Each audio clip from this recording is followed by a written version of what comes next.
estava ninguém olhando para o céu, meditando no Senhor, meditando nas coisas que Deus já havia expressado para ele. Algumas coisas ele já tinha entendido, outras coisas ele não tinha entendido direito. E ele estava olhando para o firmamento. Não sei quantos já teve a experiência de fora das grandes cidades, olhar para o firmamento, olhar para o céu, à noite estrelada. Aqui na cidade a gente não enxerga muito bem, porque a iluminação da nossa cidade ofusca um pouco de você conseguir ver o firmamento. Mas quem já teve o privilégio que eu tive de crescer no sítio, já tive o privilégio gostoso de deitar uma grande pedra à noite e ficar contemplando o firmamento. É realmente super lindo e importante ver isso. E Abraão estava assim. E de repente Deus falou para ele que dele estaria chegando uma grande nação. Uma grande nação. Ele poderia contar as estrelas, contar a areia do mar, não seria suficiente. Vem o seu filho, vem seu neto, e de repente passa-se uma grande tormenta naquele povo, naquele local. A grande fome se estabelece, e de repente, nessa história, um dos filhos dele já está lá no Egito. Você conhece a história de José. Esse filho já se tornou um grande primeiro-ministro de Faraó, um grande líder do povo.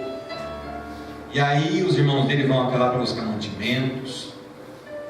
Eles se veem, eles se reconhecem, eles se perdoam. E Faraó manda que toda a família dele viesse para o Egito. E ali, quando a família toda chega, eles recebem uma terra fantástica, melhor terra do Egito, para que a família de José pudesse morar. Passado quase 2 gerações, uma nova dinastia de faraós assume o trono do Egito, e já estava na 2ª ou 3ª geração ali. E aí aquele faraó vai e escraviza o povo. Aquele povo que tinha tudo, de repente se torna escravo. E passam-se 4 gerações. E na 4ª geração, esse povo já está extremamente escravizado. Você já percebeu? Abraão, muito próspero, seus filhos prósperos, de repente seu neto passa por uma grande situação de fome, e a situação é delicada, vão para o Egito, abundância de novo. Esse povo é abastecido com o que é melhor do Egito, ficam 2 gerações, de repente se tornam escravos, e sofrem tremendamente como escravos, não tem mais direito, e simplesmente a única coisa, eles comem, trabalham e comem, e ainda são extremamente assolados. De repente tem Moisés, e Moisés chega, entra de volta, juntamente com o povo, do poder de Deus, liberta o povo. E o povo vai para o deserto, e sai carregando muitas coisas, muitos víveres do Egito. E evidentemente que os primeiros anos deles no deserto é um tempo de abastecimento. Mas daqui a pouco acaba tudo isso. A água fica rara, o alimento fica raro, e eles sofrem, murmuram, começam a pedir interferência de Deus, mas criam um bezerro para si, para adorar esse bezerro. E a situação complica para o lado deles de novo. Complica. Passa a ter muitas dificuldades. Aí Deus diz assim: nenhum desses que está aqui vivo vai entrar na terra prometida, a não ser 2 pessoas. Só 2 de todo esse povo, que eram já milhões, todo esse povo, só vai entrar 2 pessoas na terra prometida. E nesse tempo de peregrinação pelo deserto, há um fator interessante, que é o que eu quero compartilhar conosco esta noite. Êxodo capítulo 34. Abram.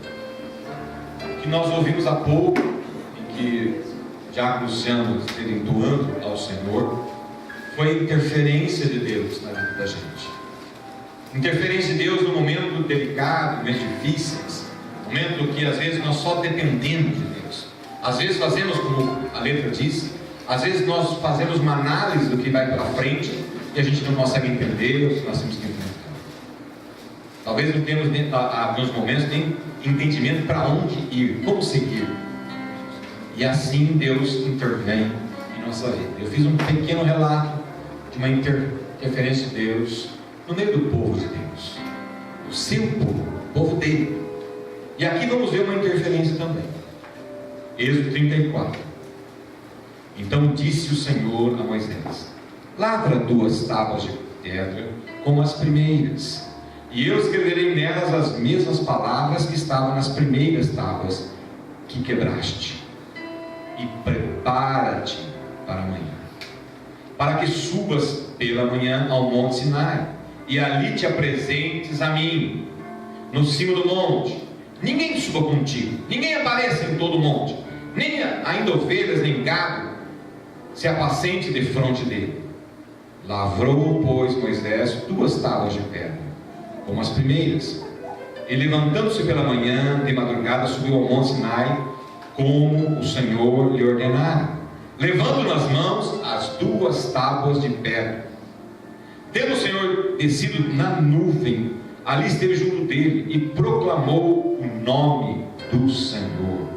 E passando o Senhor por diante dele, clamou: Senhor, Senhor, Deus compassivo, clemente, longânimo e grande em misericórdia e fidelidade, que guarda a misericórdia em 1000 gerações, que perdoa a iniquidade, a transgressão e o pecado, ainda que não inocente o culpado, e visita a iniquidade dos pais nos filhos e nos filhos dos filhos até a 3ª e 4ª geração.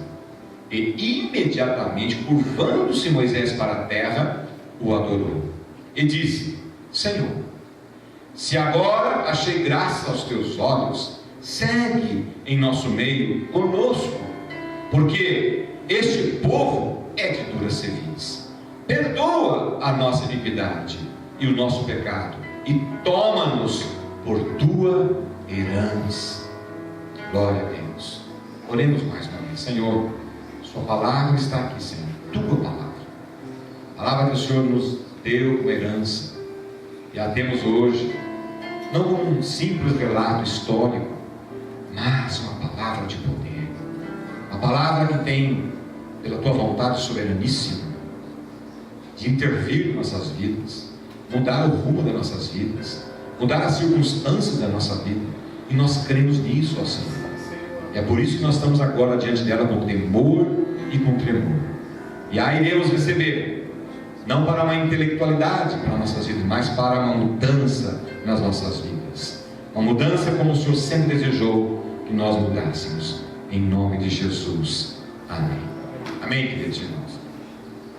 Queridos irmãos, aqui nós estamos vendo um relato de alguém que está diante de Deus e olha para esse Deus com entendimento, mas com temor e com tremor, consciente de que se há alguém que pode interferir de maneira positiva, de maneira a buscar resultados, é esse Deus. Todos nós aqui, sem exceção, temos aspirações, temos necessidades, temos objetivos, temos situações que nós precisamos, uma pouco oramos para que Deus possa vir e intervir. E aqui Moisés nos ensina como devemos fazer isso.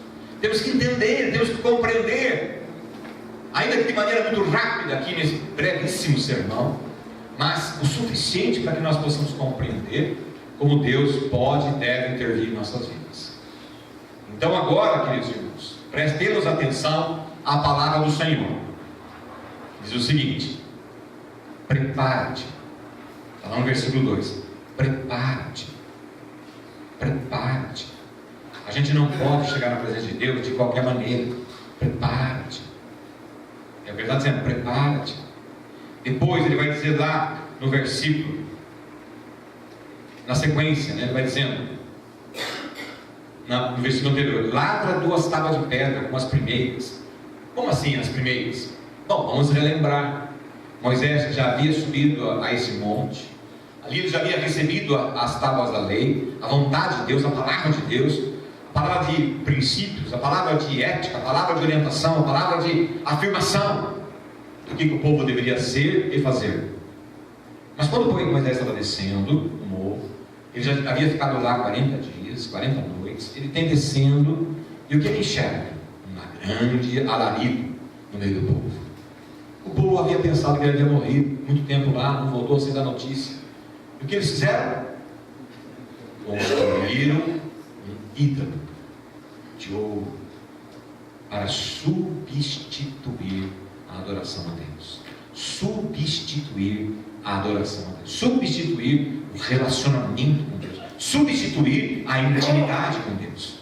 Substituir a forma de se relacionar com Deus. Moisés, irado, o que ele fez? Mandou as pedras para cima do povo, para cima daquele bezerro. A quebrou. Aí Deus disse: faz de novo.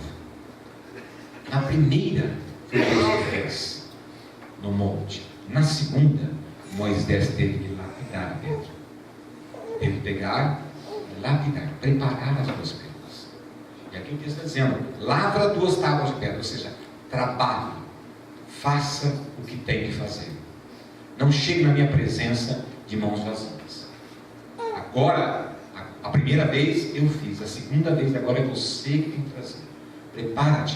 E o preparar aqui não é somente a manufatura da pedra, mas é o coração, é a mente, é o entendimento. Nós temos que chegar diante de Deus com entendimento.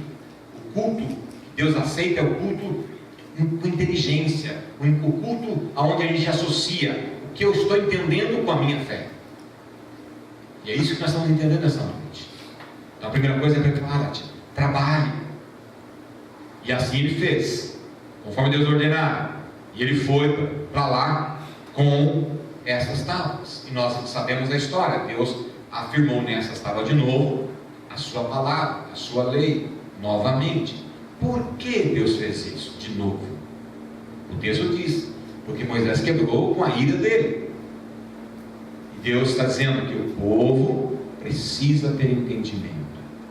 Precisa ter entendimento. Nós estamos aqui essa noite para entender sobre como nos relacionar com Deus e como podemos obter de Deus as respostas que nós precisamos.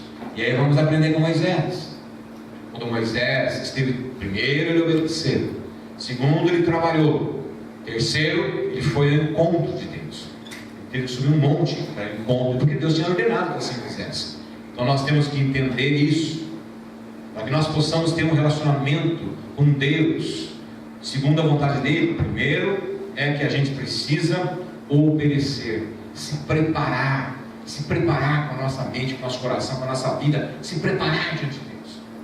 E aí você chega diante de Deus, uma vez que você se preparou com aquilo que Ele te ordenou a fazer, que é o entendimento, que é a obediência, que é fazer a vontade dEle. Isso é o que nós temos que nos desenvolver a nossa vida. E aí quando nós chegamos diante dEle, o que fez Moisés?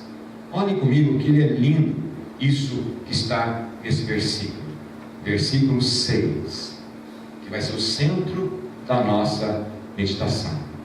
E passando o Senhor por diante dele, clamou: Senhor, Senhor. Aí presta atenção: Deus compassivo, clemente, longânimo e grande misericórdia e fidelidade. Ele destacou os atributos de Deus. Deus precisaria disso que ele fizesse isso? Claro que não. Claro que não. Mas ele destacou os atributos de Deus. E nessa noite nós queremos entender isso, os atributos de Deus, destacar algumas coisas, especialmente 2 atributos de Deus. Mas quero fazer uma breve relação dos atributos, são vários, são mais do que esses. Alguns teólogos diferenciam atributos e atributos. Mas o que é um atributo? O que é um atributo? E aqui eu fui buscar no dicionário do atributo. Diz assim: atributos são as particularidades, qualidades e características que são próprias de alguém ou algo. Estão relacionados com aspectos positivos. Costumam ser características exclusivas de determinada pessoa, grupo ou coisa. Então Deus tem atributos, e nós podemos diferenciar esses atributos de duas maneiras. A primeira maneira são os atributos não comunicáveis e atributos comunicáveis. O que eu vou citar aqui são alguns, mas tem vários outros. Mas, de um resumo de forma mais global dos teólogos, a gente poderia dizer o seguinte: são atributos não comunicáveis. A sua autoexistência. Deus não foi criado. Deus é autoexistente, é um atributo só dele. Eterno, unidade, imutabilidade, infinitude, onipotência, onipresença e onisciência. Onipotência é poder para todas as coisas. Onipresença, ele está em todos os lugares ao mesmo tempo. E a onisciência, conhece o coração de todos nós simultaneamente. São atributos de Deus que são só deles. Agora, tem atributos que são comunicáveis, ou seja, ele transferiu também para nós outros, seres humanos. Por isso, às vezes, nós somos chamados à semelhança de Deus, porque nós recebemos alguns atributos que são dele, tais como amor, bondade, misericórdia, sabedoria, justiça, santidade, verdade, liberdade, paz. São atributos de Deus, mas que esses, na sua infinita bondade, aprove a ele compartilhar com a gente. Compartilhar com a gente. Não estou dizendo que nós sempre somos assim em todo o tempo e a humanidade é sempre assim. Não. São atributos que ele compartilha com os seres humanos, notadamente, ainda mais com seus filhos. Nós podemos viver isto ou não. Os primeiros que eu li antes, nenhum de nós. Nós não somos onipotentes, nós não somos oniscientes, nós não somos onipresentes, nós não somos autoexistentes, nós nascemos e morremos. Agora esses daqui, amor, bondade, misericórdia, sabedoria, justiça, santidade, verdade, liberdade e paz, são os que eles propiciam para a gente. A gente pode ter os atributos de Deus para que nós tenhamos uma vida segundo o coração dele, segundo a vontade dele. Mas por que eu estou colocando isso? Porque eu quero, irmãos, destacar dois desses atributos que são comunicáveis para nós, que o povo de Deus precisa entender melhor eles, para viver segundo a vontade de Deus e para que nós possamos obter os resultados, assim como Moisés nos ensina essa noite. Moisés chega diante de Deus e faz isso, ele vive isso na presença de Deus, e nós sabemos que a história deste homem foi a história de um homem que viveu muitos desses atributos intensamente. Então eu quero destacar dois: amor e justiça. Amor e justiça. Amor, e lembremos-nos, eu estou falando dos atributos de Deus para nós. A palavra amor, dentro da nossa cultura secular, ela é uma palavra hoje muito complicada. Eu estou falando aqui do amor, do atributo de Deus para nós. Nós sabemos que nós, quando pensamos na palavra amor, tem muitas coisas, tem muitas interpretações, tem muitos significados. Dentro do idioma grego, que é o que mais consegue dar a completude para a palavra amor, ele diferencia em três categorias. Isso você já deve ter ouvido, mas é importante hoje destacarmos. A primeira categoria ele chama de ágape, que é esse amor de Deus. Já vamos falar a respeito dele. A segunda categoria é filéu, que é esse amor que nós temos para os nossos filhos, esse tipo de amor que a gente tem para os nossos filhos. E o terceiro é o eros, daí que vem a palavra erótico, que a palavra erótico não é pejorativo, ele se tornou pejorativo pela forma como nós usamos, pela forma como a humanidade usa a palavra erotismo. A palavra eros é a sensibilidade que a gente tem na pele, esse amor que a gente tem por outro, esse amor que a gente tem entre um homem e uma mulher, que é santo quando feito dentro da vontade de Deus. Então a palavra eros, ela está deturpada pela condição da cultura secular que nós vivemos. Mas o que nós queremos entender hoje é esse amor de Deus, que é o atributo dele que ele coloca dentro de nós, que é chamado ágape, que é o amor de Deus. Nós vamos ver na sequência esse amor de Deus. Então há uma grande confusão, irmãos, nesses dois, amor e justiça. Por exemplo, o pastor Hélio hoje, quem estava aqui na escola dominical, falou desse amor e dessa justiça. Quando ele estava dizendo aqui, os que tiveram o privilégio de ouvi-lo, podemos entender o que ele falou, que pessoas entendem que esse amor de Deus suplanta os demais atributos dele, a ponto de levar as pessoas a entender que por conta desse amor, todo ser humano, por conta desse amor, vai receber a salvação. É o que nós chamamos de universalismo, que é uma heresia. Eu já ouvi muitas pessoas dizer assim, você também já deve ter ouvido. E às vezes até em momentos de muita luta, de muita dificuldade, Deus não é justo. E se Deus fosse justo, não deixaria eu passar o que eu estou passando. Ou perder um ente querido. Eu já ouvi isso algumas vezes. Deus não é justo, se fosse justo não teria levado a pessoa que eu mais amava nessa terra. Eu já ouvi isso algumas vezes. Querendo colocar diante de nós, ou nós colocando diante das pessoas, que há um valor de importância diferenciado de Deus com respeito aos seus atributos. Quando eu disse aqui amor, bondade, misericórdia, sabedoria, justiça, santidade, verdade e paz, são alguns dos atributos de Deus, existem outros.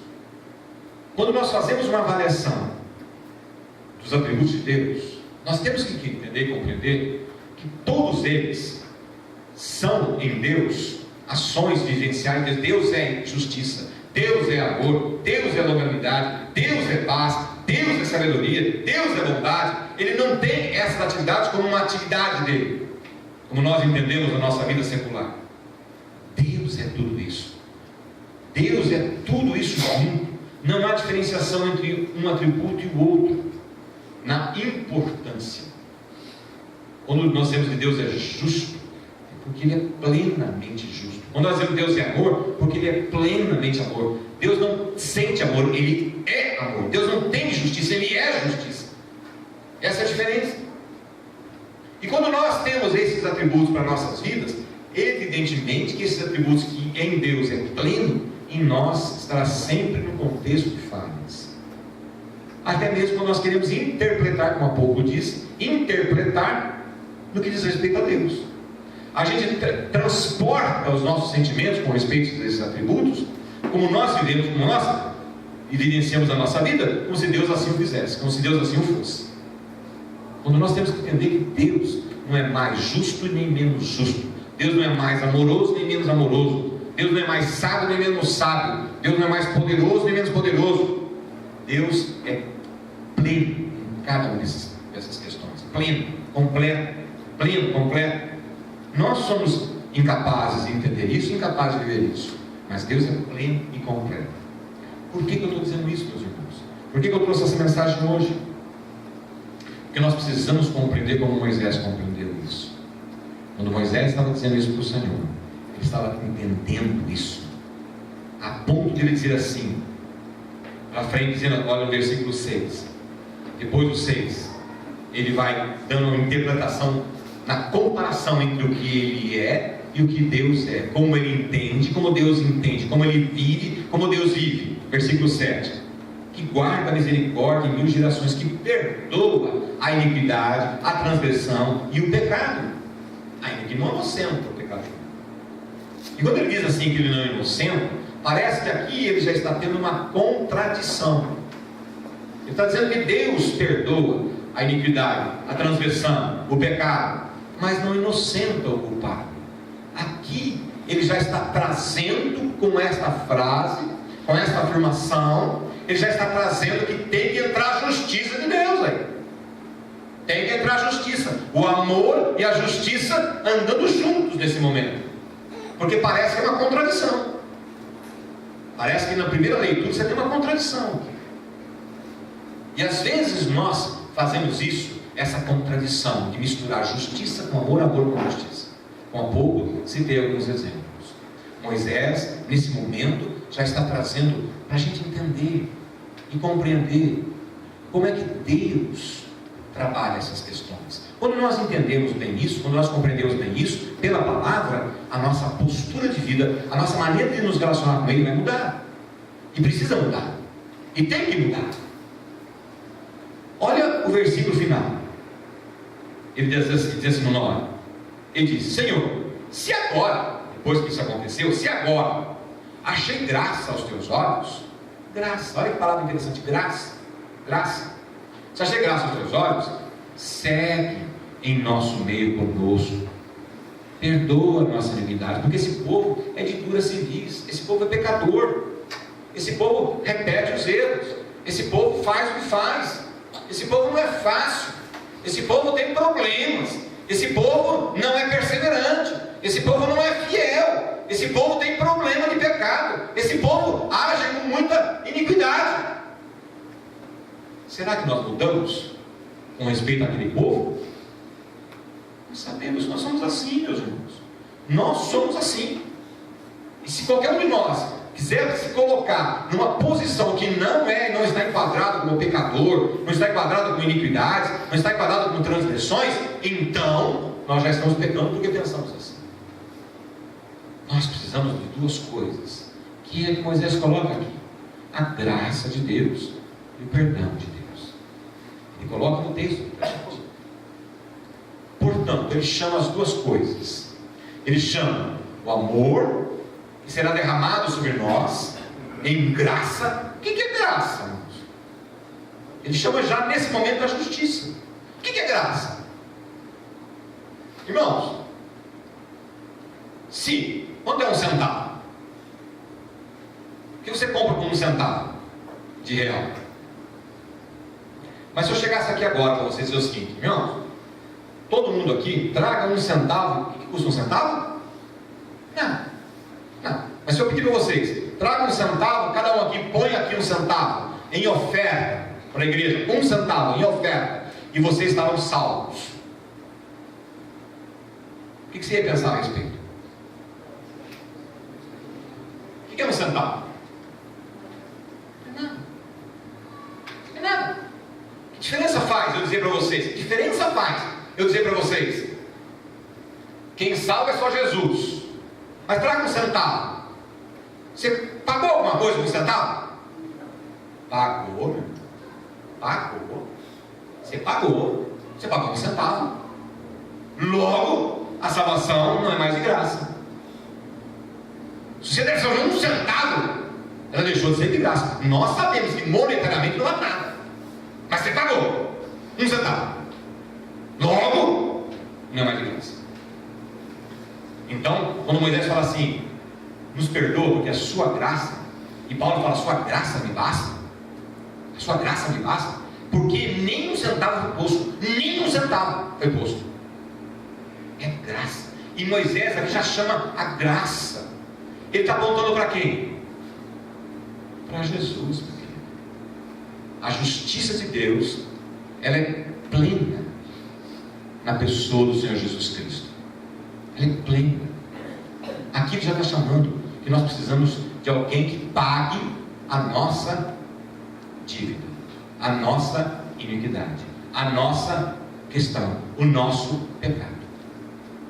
Então, nesse momento, Moisés já está chamando isso. Ele já está dizendo assim, ó: a justiça de Deus atingirá ao pecador. E atingirá também ao pecador que não aceita Jesus. Sim ou não? Sim. Desde que ele venha aceitar Jesus, obviamente. Até hoje ele não aceitava Jesus. Ele aceita Jesus. Ele era um homem, uma mulher extremamente complicada dentro da sociedade. Mas encontrou-se com Jesus, aceitou Jesus como seu Senhor e Salvador, nasce de novo, uma nova criatura. A partir daquele momento, ele passou a ser o quê? Um filho ou uma filha de Deus. Pertence a partir de agora ao povo de Deus. Portanto, essa justiça é para aqueles também que até então nunca tiveram um contato com Jesus, um encontro com Jesus. Mas essa justiça é também para o povo. Aqui Aqui Moisés está falando do povo. Esse povo de dura civis. Quem que é o povo? Nós somos o povo de Deus. Portanto, essa justiça de Deus tanto atinge ao chamado na Bíblia de ímpio, ou seja, aquele que não é do povo de Deus, que passa a pertencer ao povo de Deus, como aos que já são o povo de Deus. Tanto um quanto o outro. A graça de Deus atinge tanto um quanto o outro. E essa noite nós estamos aqui no povo de Deus. Portanto, eu não estou falando para aquele que não tem Jesus, eu estou falando para aqueles que têm Jesus, mas estou trazendo a ressalva que esta graça, esse Deus a tanto ama, tanto pode, usa das suas prerrogativas de amor para atingir aquele que não tem Jesus, que é um perdido, bandido, assassino, seja lá o que for. E ele vai buscar essa pessoa e transforma essa pessoa num filho e numa filha de Deus. Mas essa palavra também é para o povo de Deus. Ela aqui está no contexto do povo de Deus. E o povo de Deus quem são? Nós. Portanto, o amor e a justiça de Deus, ela é aplicável para nós outros, todos aqui. Em quais circunstâncias?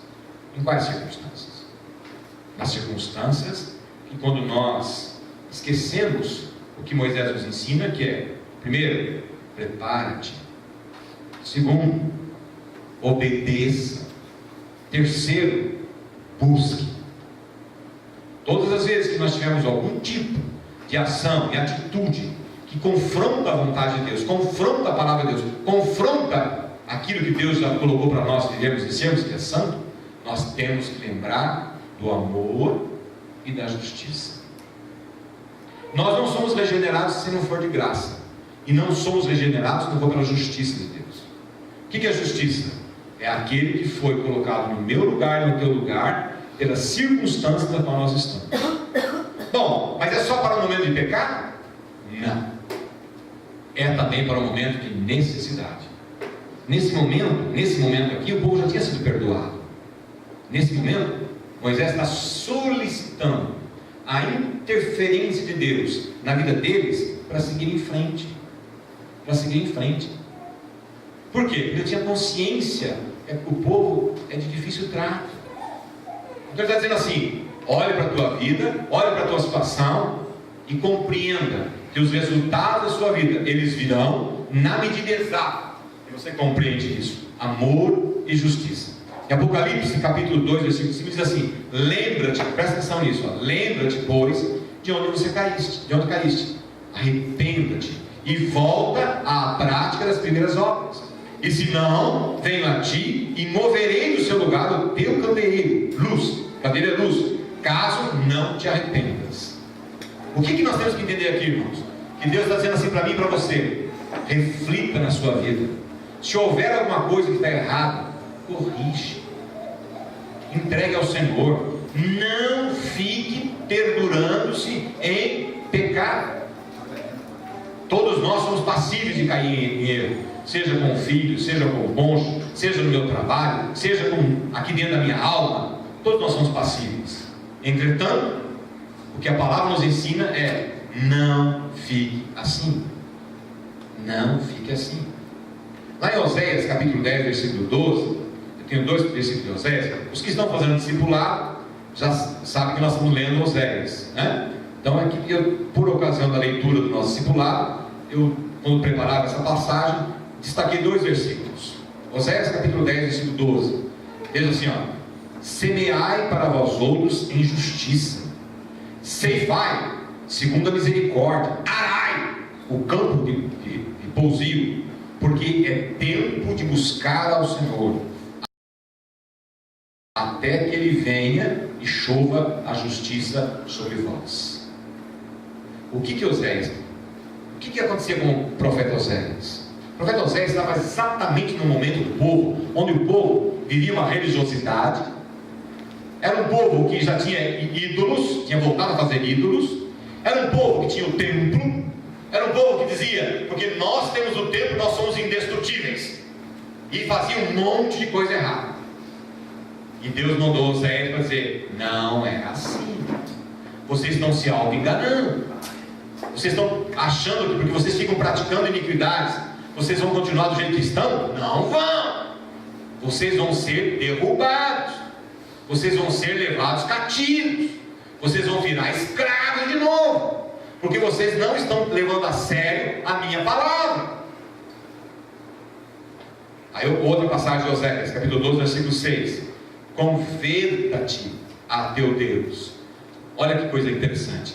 Guarda o amor e o juízo, que é a justiça. E no teu Deus espere sempre. Então, se nós guardarmos o amor e a justiça, ou seja, lembra quando eu estava lendo, eu dizia assim, que Deus não inocenta o culpado? O que significa isso? Alguém tem que pagar alguma coisa, e esse alguém é Jesus. Quando nós entregamos nossa vida para Jesus, Ele já pagou lá na cruz a consequência do meu pecado, e é por isso que eu posso me chegar diante dele com o coração sincero. E você pode chegar diante dele com o coração sincero e abrir o teu coração. Quando você abre o teu coração e confessa, e busca, e procura, então nós temos a palavra de Deus dizendo para a gente assim: converta a teu Deus, guarda o amor e a justiça, e no teu Deus espera sempre. Portanto, nós não podemos jamais nos esquecer dessas duas coisas. Deus é amor, a graça dele está sobre nós. Ele sabe que nós somos falhos, Ele sabe que nós temos problemas, Ele sabe que a gente pisa na bola. Hoje nós não estamos fabricando mais ídolos para nós, mas nós transformamos muita coisa em ídolo. A gente transforma obrigação em ídolo. Eu tenho responsabilidade, porque eu tenho isso, eu não posso te cultuar, eu não posso ler a Bíblia, eu não posso estar junto, eu não posso estar junto com o povo de Deus, porque eu tenho essa e essa responsabilidade, ou eu tenho esse e esse lazer. Eu não posso estar aqui no povo de Deus adorando e cultuando, porque eu tenho essa e aquela responsabilidade. Isso se torna ídolo. Tudo aquilo que eu ponho diante de Deus, que é mais importante que Deus, é um ídolo. Nós não temos mais ídolos de pedra, nós não temos mais ídolos de madeira, mas nós construímos ídolos na nossa alma. E temos que tomar um cuidado enorme. Por quê? Porque Deus não inocenta o culpado. Este povo, nessa época de Oséias, foi levado cativo. Perderam as suas terras, perderam as suas famílias, perderam tudo. E foram levados para outra terra. Se arrependeram lá, passaram 70 anos, se arrependeram. Aí Deus, na sua longanimidade, isso que Moisés colocou aqui, Deus, o Senhor é compassivo, o Senhor é clemente, o Senhor é longânimo, o Senhor é grande misericórdia. 70 anos depois, Deus permitiu que eles voltassem, reconstruíssem a sua vida, reconstruíssem. Mas passado algum tempo, olha ele lá de novo, praticando as mesmas coisas, fazendo o mesmo zelo. O que aconteceu com ele? Ou de novo repreendidos. E assim é a nossa relação com Deus. Não pensemos, não fiquemos juntos pensando que Deus vai isentar da responsabilidade das coisas que passamos aqui na terra. A palavra que tem para a gente hoje é: ocupemos-nos com as coisas de Deus, meus irmãos. Não fale no culto, não fale com as coisas de Deus, não fale com a sua responsabilidade na sua casa, diante de Deus. 3 coisas que Deus é, atributos de Deus: onisciente. Repito, o que é onisciente? Antes mesmo da palavra vir na minha boca, Ele já sabe o que eu vou dizer, porque antes que a palavra se tornou palavra, ela foi trabalhada aqui dentro do meu coração, aqui dentro da minha alma, aqui dentro do meu cérebro. E antes mesmo que eu pronuncie a palavra, Ele já sabe o que eu vou dizer, porque Ele é onisciente. Onisciente. Deus é onipresente. Significa o quê? Ele está em todos os lugares. Nada que se faça em oculto ficará em oculto. Em algum momento Deus vai fazer com que se revele, e você vai ter que arcar com as responsabilidades disso, porque Ele é onipresente. Ele é onipotente. Ele tem poder para todas as coisas. Ele tem poder para mexer no que Ele entende, a seu benefício ou para a sua repreensão. E a história do povo de Deus nos deixa isso absolutamente claro. Portanto, Ele diz no último versículo: Senhor, se agora que eu entendi tudo, eu acho mercê graça diante dos seus olhos, segue o nosso meio, segue no meio da minha casa, segue com a minha família, segue comigo no meu trabalho, porque nós somos de dura serviço. Perdoa, Senhor, a nossa iniquidade, tem consciência disso, e o nosso pecado, e toma-nos por tua herança. Ele está dizendo o seguinte: Ele sabe que feitura somos nós. Deus sabe exatamente como é que você é. Não dá para esconder, não dá para camuflar, não dá para se enganar. Ele sabe como somos, mas Ele ama, Ele é clemente, Ele é misericordioso, Ele é compassivo, Ele conhece a nossa feitura, e olha para mim, olha para você e fala assim: eu sei como você é, eu sei como você é de dura cerviz. O que é dura cerviz? Teimoso. Isso é dura cerviz. Teimoso, rebelde. Isso é dura cerviz. É cabeça dura. Isso é dura cerviz. Ele sabe que nós somos assim, mas nós temos que compreender que esses dois atributos andam juntos: justiça e amor. Nós somos muito rápidos para pedir o amor, a graça, a misericórdia, a longanimidade, mas somos tardios para entender a justiça. Às vezes somos procrastinadores, ou seja, fica mandando para lá, fica deixando para depois. Não dá. As duas coisas são intensas e plenas em Deus. O que nos dá alegria é saber o seguinte: bom, eu sou de dura cerviz, então eu mereço punição, mas eu tenho do outro lado um Deus que é misericordioso, que Ele é gracioso, que Ele conhece a minha situação. Então Ele não vai ser assim e me mandar para o fogo eterno, ou talvez com uma grande consequência complicada. O que aprendemos com Moisés? Nos acheguemos diante dele preparados. Prepara-te para chegar na minha presença. Segundo lugar, trabalhe, lavra, trabalhe. O que é trabalhar? Faça o que tem que fazer. Se prepare, com sua alma, se prepare, faça o que tem que fazer. E chegue na presença dele, consciente de quem ele é e consciente de quem você é. E creia por fé que você vai ser lavado, resgatado, preparado e bem conduzido para ser um homem e uma mulher próspera dentro da prosperidade de Deus. Porque um dos atributos de Deus é paz. E nós almejamos paz, queremos paz. E você pode ter paz. O contrário de paz é inquietude, angústia, tribulação, sofrimento. Isso é contrário de paz. Portanto, nós, aprendendo com Moisés, podemos e devemos chegar na presença dele em busca dos atributos favoráveis, mas consciente que o atributo de justiça anda junto. E como é que resolve isso? Quando nós vamos lá e abrimos nosso coração. E é tudo o que Ele quer: que a gente abra o coração, que a gente se arrependa, que a gente possa se converter dos maus caminhos, que busque o Senhor, que queira estar no meio do povo de Deus. Não fique trocando o culto por qualquer coisa, não fique trocando a tua vida por qualquer coisa. As coisas de Deus são prioridade. O relacionamento com Deus é prioridade. Tenha tempo para ler a palavra, tenha tempo para orar, tenha tempo para estar com Deus. Não abra mão disso. Isso é prioridade. Se você fizer isto, como diz a palavra do Senhor, busque o reino de Deus e a sua justiça, e as demais coisas vos serão acrescentadas. É isso. Essa é a palavra que o Espírito colocou em nosso coração essa noite. Nós estamos esse mês em busca de que a igreja entenda e compreenda que nós temos que priorizar as coisas de Deus, buscar o reino de Deus, e com isso nós seremos cada vez mais homens e mulheres, famílias de paz e prosperidade. O que eu posso pagar pela minha paz? Quanto custa a minha paz? Paz de espírito, paz de alma, paz de relacionamento, paz de vida. Quanto custa isso? Custa entender e praticar na presença de Deus o amor e a justiça. Se nós praticarmos esses dois atributos, com toda certeza, nós vamos viver uma vida de paz. E é tudo que eu almejo que todos nós possamos viver. No mundo teremos tribulações, mas aprendamos com a palavra de Deus que ela ela não esconde que somos pecadores. Ela deixa claro que nós somos pecadores, somos iníquos às vezes. Mas, em Cristo, somos mais do que vencedores.